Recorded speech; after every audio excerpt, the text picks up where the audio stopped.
Welcome to the only place where real, raw, and vulnerable conversations happen with IFBB bikini pros to give you an inside look at their struggles, strategies, mindset, passions, and all of life beyond the stage.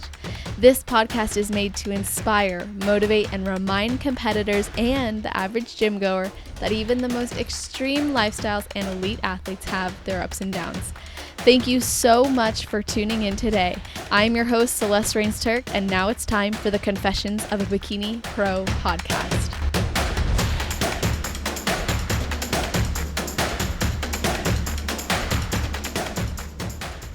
Hello and welcome to another episode of Confessions of a Bikini Pro podcast. I'm your host, Celeste Rains-Turk, and today we will be speaking to a mother of two, coach, singer, actress, human resource professional from the Bay Area who earned her pro card in 2016 at her first national show at the age of 43. Welcome, Charina Baker. How are you doing? I'm good. I'm so excited to be here. I love it. Your energy is awesome. So I love your show. I really do.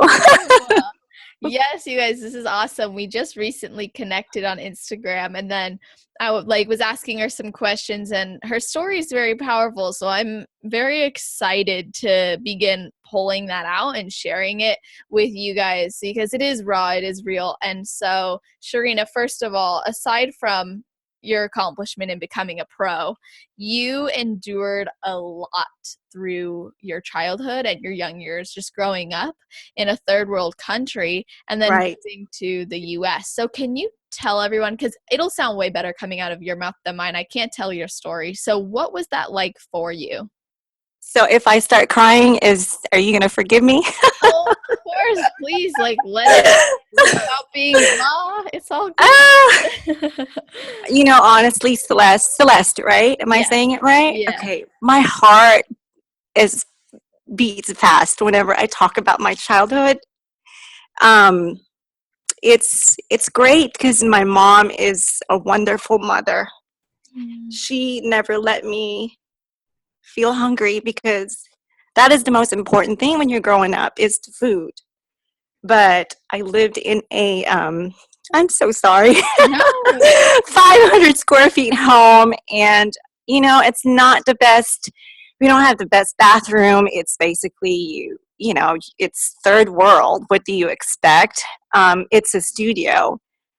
My mom is just great about not letting us feel that we're poor. I mean, we had food all the time, but if I look back where I actually live now and how I lived before, I'm like, I don't know if I could do that. So I am so lucky to have her as my mom because she kind of, put like Band-Aids on, okay, you're not supposed to feel this kind of pain.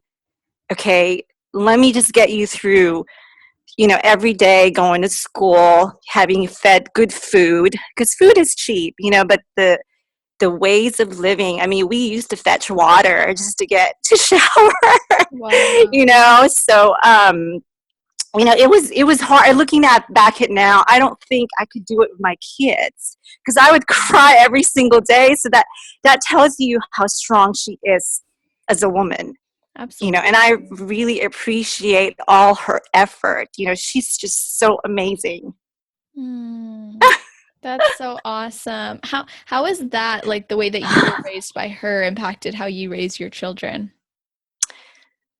I am very giving to my children because life is short, and I give it all I've got. So when it comes to competing, I compete twice or three times a year. When they're done with school, my life belongs to my kids. Like, I don't prep in the summer. That's just the rule of thumb for me because I am a mom, and being a mother and a wife is really the center of my life. And obviously I coach too and I compete, but everything else is just an extension. So I have to know what my role is as a person in, living. So I am a mother, and I don't want them to experience any kind of hardships as much as I can, but that's why every day I live by the moment. And I basically surrender myself to my kids. Awesome. Are they inspired by what you do, like when you're normally in prep or maybe even outside of prep? Like your lifestyle, I know, is even in your off season, you stay comfortably lean to your standards and to your liking. So I know that you do this with an if it fits your macros approach, but that Right. you don't track your macros. So can you explain that and also kind of explain how you do that with regard to your family as well, just connecting the dots? Yeah, my kids knows what I eat, and they respect it. And they've gotten to a point where, okay, mommy, so you can't have ice cream. It's okay, we understand. But, Mm. in the summertime, will you please enjoy an ice cream? Like they would ask me questions like that. And or my son, he's about 11. No, he's a lot more sensitive to the situation, and he'll look at me and say, so are you going to pack your food today? And I'm like, usually he'll forget if I'm on prep or not. So it's just automatic for my children. So it's normal. And my husband is super supportive.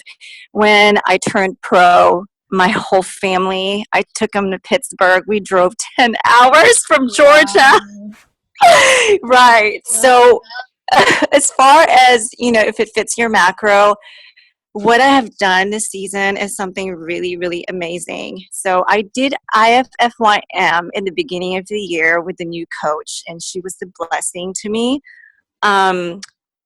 And towards the end of my prep, I we actually went to California for 3 weeks because I want my kids to know where I'm from. So we lived there, like literally in San Francisco in Nob Hill. Wow. Yeah, for about a week and a half. And we were we hiked. I mean, we went to Palo Alto and we hiked a lot. My family is from Santa Clara, California. But anyway, what I did is, even though I was IFFYM, Celeste, I actually bodybuild. So I did not train. I did not follow any macros. I just lived normal. Like I'm a normal person. Now, I know that coming back, there are going to be some, situations where, oh my God, I'm so soft. And it did happen, like 3 weeks or 2.5 weeks. In the beginning, I was trying to train. I'm like, you know what? I'm not going to do this. It's too stressful. My center of my life right now in this vacation is my family, and I have family in California. And it's really hard for me to insert even just an hour and a half of training. And I know that people are going to find that as an excuse, but see, the family to me is really important. My kids' experience in California is the number one thing to me. So every day we would have a new schedule. Like we'll go hiking today, or tomorrow we're going to go, to the marina, or we'll go to Fisherman's Wharf. So I do have a schedule because I really want them to have a lot of life experiences. And that was my goal, because my child, I mean, they're getting older each day. They're getting big, and I'm like, I'm going to miss out. My fear is missing out on my kids. So really, they are my center, even though bodybuilding is in the back of my head. And luckily enough, I can jump into prep and probably prep. I'm actually thinking of competing this fall. Like I could prep like 6 weeks. When I did my last show in March, I went to New York City, and I said, I don't know if I'm going to come back because I'm 4 weeks out to another show, but I ate whatever I wanted, and I came back and I went to my next show. So that is a blessing for me, and that's actually why I think I can do such things. And I know not a lot of people can be that way, but it helps me a lot to be more balanced, and I want my kids to be happy. And if they're happy, I'm happy too. So that's really important to me. Yeah, your happiness comes first, and like it's also dependent on your values, and it sounds like your top values really do come down to family and happiness and that fulfillment. And Right. sounds like you recognize like a few things, being like the stage is always going to be there, and Oh, also I agree. you've also like come to know your body so much that it doesn't sound like you get stressed over a prep or anything like that, because you understand your needs. So I think like people listening can kind of take that as an opportunity to allow themselves to honor what they really want, because I think oftentimes, especially in this sport, we become conditioned to believe that, well, if this pro isn't doing it this way, then I can't do it that way. Oh, well, they didn't take time off, so I can't take time off. But in Right. reality, like, Right. everybody's different. Right. Right. And you can't be a copycat because, everybody is different. I could probably, I need about a year and a half just to grow my shoulders, Yeah. because I'm natural. So, it's that is the hardest thing for me, is like, for me to develop anything, I really need to take some time off. So, and I understand that. And this year, I think I'm going to step one or twice more on stage, and I might take a whole year off next year because, again, my family is more important to me. My son's going to middle school. There's a lot of stuff going on my plate. So let's grow some shoulders. Taking that feedback and deciding like how you're going to prioritize it. And I'd actually like to talk to you a little bit about how you got into bodybuilding. I know from our conversations, as you were growing up in your adolescence, you were teased, made fun of, kind of like mean girl, the crowd picked on you, never made you feel good about yourself, really, in that sense. So would you say that your bodybuilding career almost stemmed from the place of wanting to prove others wrong, or like where did it come from? Well, my mom is a very strong mom, and I'm going to go back again to her because I think when people tease me, it kind of goes in and out of my other ear, and I just don't let it bother me as much. But like, I was talking to one of my clients today, it's like, mean girls are always going to be there.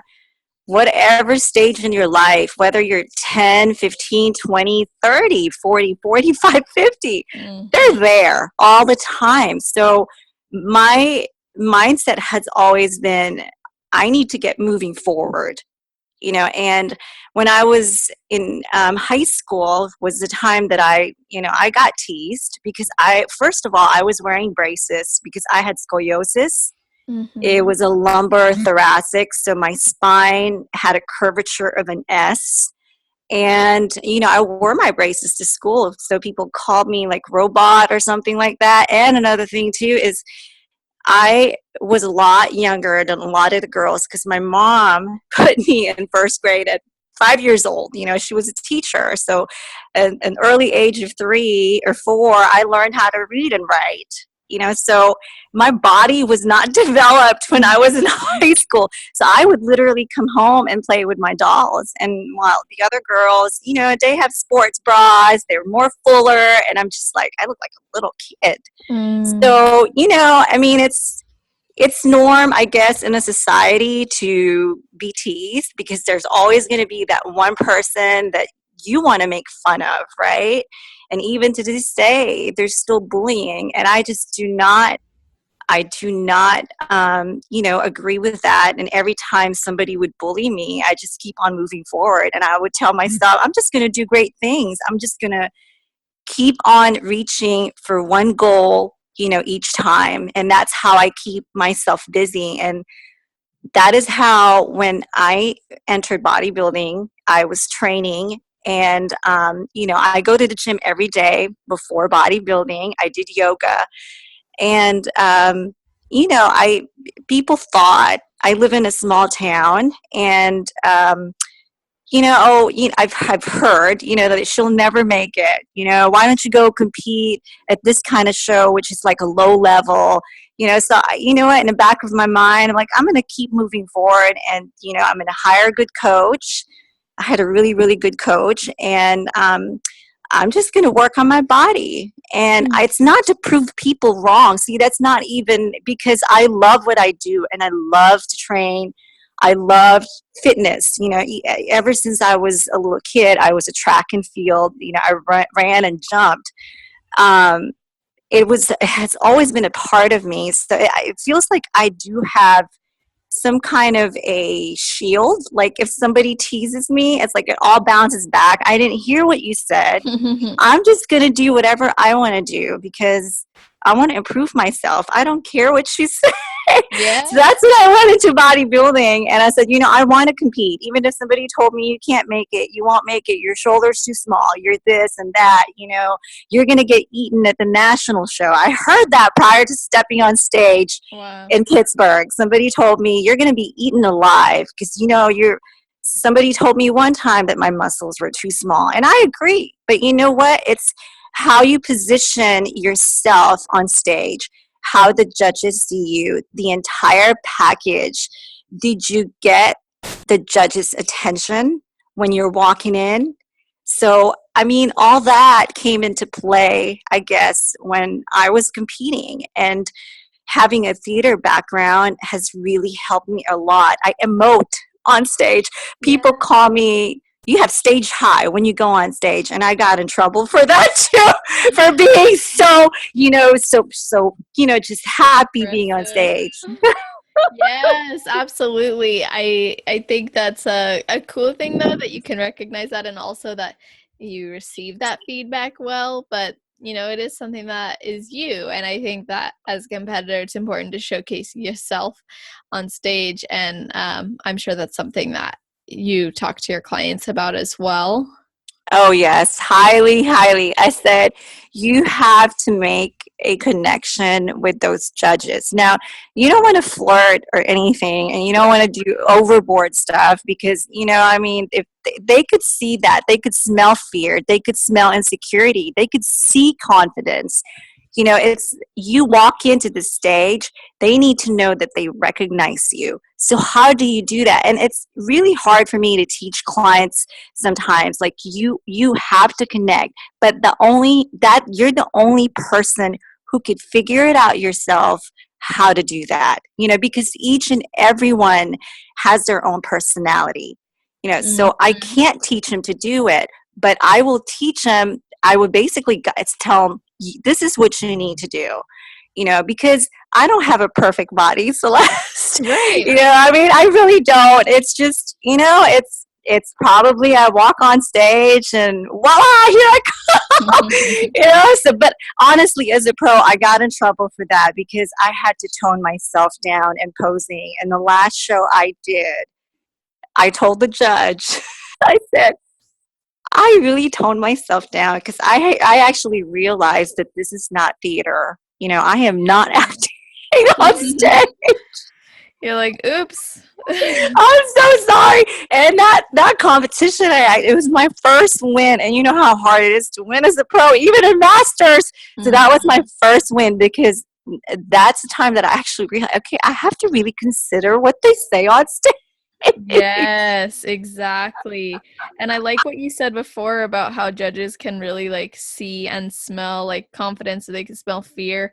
Like it's so true. Like I think that energy is everything, and that's going to be emitted the second you step on stage. So yeah, it's so important, and I'm glad that you even bring that to your clients as well. Now, there is something interesting about your journey that I really was like shocked when I read it in the form that I send everybody. But you said that you were actually an avid vegan and you were top 10 for PETA as well. So how did you go from that to, you know, ice cream, or just someone who eats meat? I am actually eating vegan food right now. It's off season because I love vegan food and there's just the comfort that comes with it. And I'm a big fan of faux meat because I just put it in the microwave. Here you go. And I'm busy in the summer because I'm always with my kids. But when I was prepping for nationals, my coaches, I called them and I said, you know what? I think tofu bloats me. Like it just, there's just something about, and I didn't want to eat processed vegan food at that time. I don't want to eat Gardein or, if you're Mm. familiar with some of the vegan tofurkey, or if Yeah. that's what it's called. Um, and, tempeh, I just didn't like the taste. So I'm always eating tofu all the time. And I said, you know what? I'm going to try tuna. And the funniest thing is my friend and I, we were in the same thing, and she was also vegan, at that time. And I had to hide it from her because Um, we were coming from semi-ethical vegan, but I told my coaches, I said, I want to try tuna. So, when I went to nationals, I was actually eating tuna, oh and my. I didn't even tell my friend, because she said, oh my gosh, she's going to crucify me if she finds out I'm not vegan anymore. And Mhm. the vegan community is, they could be forgiving or they could hate you. I mean, it just really Right. depends. There's some that are open-minded, and I had a fear of, oh my God, how could you do that? Because I was in the running for top 10. I don't remember what year it was. I think it was in 2013 or 14, but I did not say anything to social media because I felt I was going to be crucified, but my body needed it because I felt the bloat, and it's just, you constantly eat it. I mean, it's just, it doesn't work for me anymore. Mm. Um, so I decided to switch, and you know, honestly, I kind of like eating a variety of food. I'm not going to say that I love fish all the time, because after my prep, I do not want to see fish at all. So I would immediately jump and go to the grocery store and get Gardein, or like, the Boca Right. burgers, Mhm. right? But one thing though is I would eat fish, but I would never want to eat pork or beef. I actually don't like eggs either. Um, I don't like chicken. Chicken does not work for me. So Uh-huh. just Just fish, fish. just fish. Right, right. Wow. So So that was quite the shift. Did you end up telling like your friend find out? she did, because I had to tell her. And the funniest thing is she joined the bandwagon and she did exactly the same thing. And then she tells me, oh, you know what? I'm harder with tuna. It's like, okay. Yeah. But you know what? There are some food that makes you hard. I mean, you can't just say that, okay, it really depends on a person. Sometimes when I eat tofu, I will bloat, but I'm actually hard. To me, the combination of tofu and whey is Mm. perfect for Interesting. my shoulders, but not for my stomach. Yeah. Definitely can understand that. I personally have found like tofu doesn't bloat me, but Uh-huh. like I don't eat that much tofu unless it's off season, and even then it's like I'm still eating like lots of meat, but like Yeah. tofu's I find is so delicious, like cooked in the wok and with some like Oh, yeah, it's so good. We could go on about tofu. it's I'm so good. it's the I made ice cream from tofu. yeah, you can make fudge, you can make chocolate. Yeah. I was shocked. I was like, wow, I gotta like step out of my boundaries a little. I actually used to never, I was afraid to try tofu because I always was like, the texture's gotta be so weird. And now I'm like, why Right. did I wait so long? Yeah, Mm. it's great and it's easy. I've eaten there for vegan people, and I'm still semi, but because I eat it, I'm not going to call myself vegan. Though. It's so easy because you could literally get a cold tofu and put it in a microwave for 10 seconds, 20 seconds, and put it in a plastic bag, and off you go. Put salt and pepper. All right, I'm ready to go. I'm going to go ahead and do run some errands, and that has been a saving grace for me, vegan food, because it really is easier to prepare, Mhm. so I still eat it. In fact, I had tofu before we started talking. You were channeling the tofu vibes. I am channeling, yes. Like I actually never am one to label anyone as a particular eater unless obviously Yeah, they've already labeled themselves that. But I right. like with my own clients, I'm like, stray away from labeling yourself as any type of eater I because agree. it creates like a boundary within our mind, and it can sometimes lead to feelings of shame or guilt when we don't satisfy that construct. I totally agree. Yeah, it's amazing what happens. Like, if you're constantly saying like I'm a this, I'm a that, it's like no, you're actually not. You're a human being. You're whatever you choose to be. You're who you are, not what you eat, and that's what that is. Like, what you eat isn't going to define you as a person. Right. Now I can see where the argument is in the sense that a lot of people, especially in the vegan community, do base morals and ethics Right. off of Right. that. So I can see where there's a connection there. But yeah, I always am like, if you're gonna change your diet, like do not like label yourself, because there might be times where your body needs something else. Your gut might be Right. reacting differently. Like you said, you started getting bloated. It's like, okay, your body maybe was starting to reject it. And if you had kept Right. yourself in that box, you wouldn't have been able to satisfy your soul's goals. And that would have been more regretful. No, I totally agree. And I think, like, calling yourself a vegan or paleo, it creates the conflict. And I just like to eat. And honestly, my husband laughs at me because off season, when I do on bodybuild, like even off season, I do know how to eat now, and I know how much I need to eat, even if I don't track it on my Fitness Pal. But my husband and I would go to Savannah, Georgia, or Charleston. I do on bodybuild there, and I just eat whatever I want. And my husband would look at me and he's like, "You can eat that much?" It's like, yeah. I mean, I love food. I really do. So, for me now at the age of 45, my hormones are going to start getting wacky. I need all the micronutrients in my body to support what I need. So, Mm, people can start hating what I'm doing, but you know what? I'm going to love my body because I only have one, you exactly. know? And loving your body can look very different than how we've been trained to love it. A lot of people think it's about shape, when really it's Right. about like the actions we take. At least in my point of view, it's about the actions that we take to support our body and having the ability to provide our soul with a great human experience. So I love that you love your body at all times and you do this through action. I think that's really awesome. You honor your own boundaries, you honor the goals that you have, the priorities you have. This is all so awesome, and I really believe that people listening will start to realize like how important that is and how freeing it is. So Yes, yes. And it's not about the weight. When I prep girls, like, please do not give me your weight. It's about the body composition. Let me see your pictures.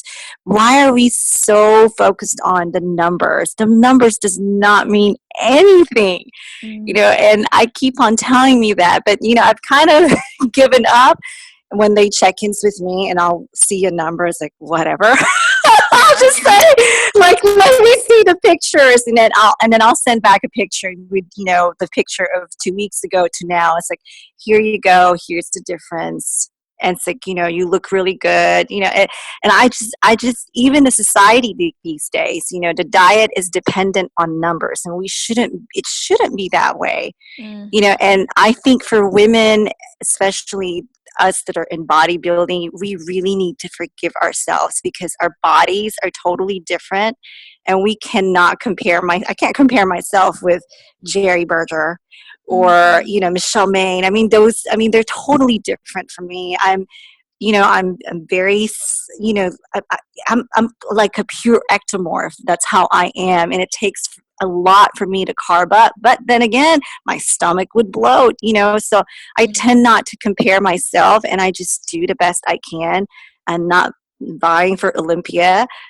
I just enjoy the sport. And with the sport, it's an extension of what I do when I prep the girls. So when I'm off season, I see myself with these women that I train. Most of them are over 35. But what I always tell them is that, listen, you gotta love your body. You gotta forgive it. You gotta take care of it, and know that you're not that same girl on Instagram. Look at you. It is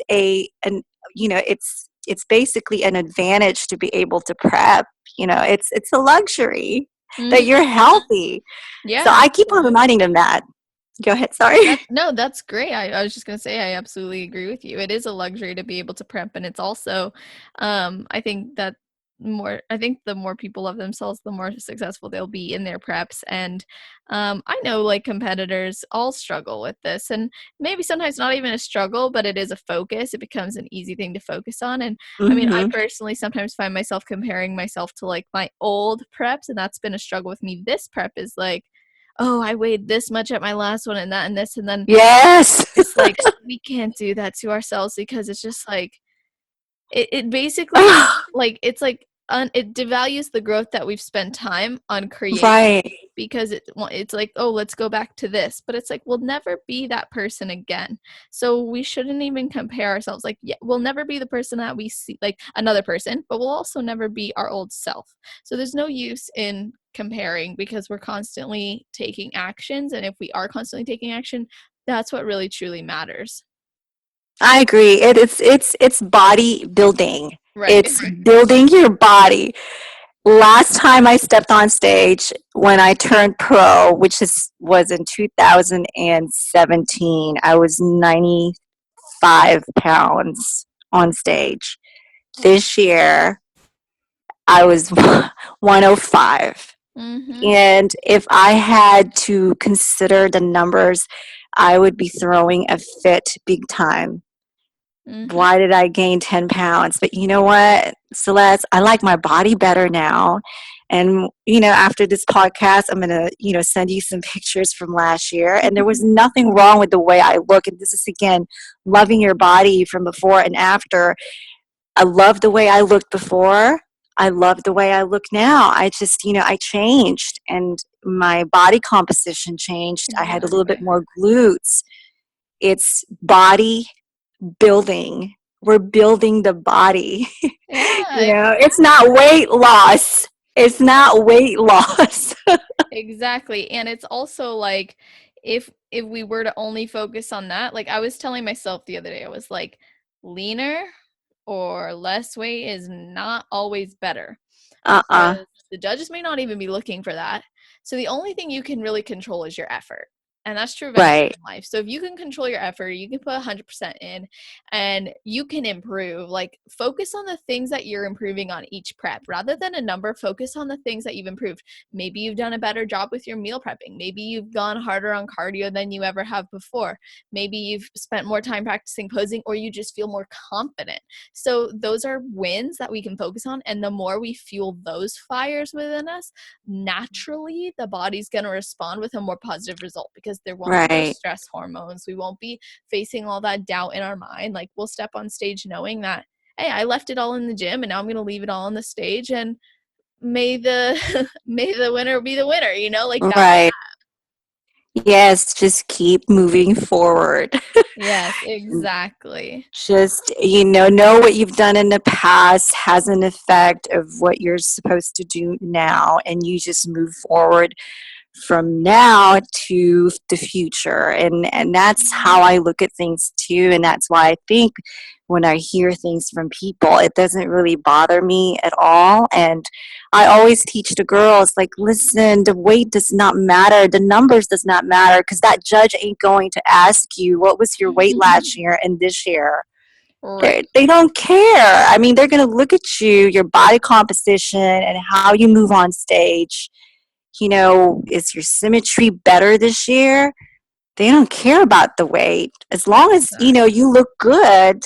I mean, what it matters is really how you move forward, and you had a plan and that plan worked. So you got to use that plan and adapt, maybe, adopt more plan in the future and kind of strategize, and you just want to keep moving forward. That's it. That's exactly it. So this might be tied to that, and I want to end this podcast by asking you, what is the one piece of advice that you would give to either new competitors or people who are thinking about competing, or even just competitors who want to go pro, especially? You have to do it with heart, but you also need to have fun when you're competing, with the process and when you're stepping on stage.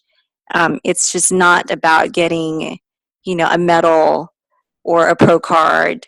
It's an experience. It's actually an extension of the center of your life. So identify that center, and then from there, bodybuilding has to make your life better, has to make you a better person, has to teach you things that you've never thought that you'd learn. So again, you just got to have fun with it. It has to be something that you will enjoy and not have to come home depressed. Oh, I have to eat 6 meals again, Yeah, So that's so beautiful. I love that. That is I'm almost speechless about it just because I really resonate with that. oh, I seriously believe that is some of the best advice that's been given on this podcast so far, because oh, you touch on the fact of like it's an extension of the center of your life, mm-hmm. recognizing how important this is and having fun with it. It's like this prep, something I did differently that is very related to this, which is why I'm going to mention it, is like made a note in my calendar twice a day to go off, and it's reminding me to smile because I Yes. chose this, and this is something I enjoy. And like today I just jumped out of bed excited to attack the day. I was like, oh my gosh, I 9 days until my show, like I can't wait. And it's like those are the little moments, and there's always going to be struggles and pain, and there's a process, but like you said, enjoying that is so key. And I love that advice, and I so appreciate you coming on, sharing your story, and I'm also very excited that this episode is coming out literally the next day. So everybody listening, Oh, we just recorded this. So I'm so grateful for you. I'm glad that we connected, and I can't wait to see and hear about what everyone thinks. So do you mind letting them know where they can find you? yes. I'm on Instagram, Charina IFBB Pro, and on Facebook. My website is not up yet because I'm just so busy. Yes. My summers, it's hard, and then now I have 8 girls that I'm prepping, all trying to get on stage. So Charina IFBB Pro on Instagram, CHARINA IFBB Pro, and Facebook, Charina Baker. Awesome. So just so everybody who's listening knows, all that information is going to be on the show notes page at celestial.fit/podcast. And of course, please reach out to Charina. Let her know how much you appreciated her coming on. And of course, be sure to subscribe so you never miss an episode.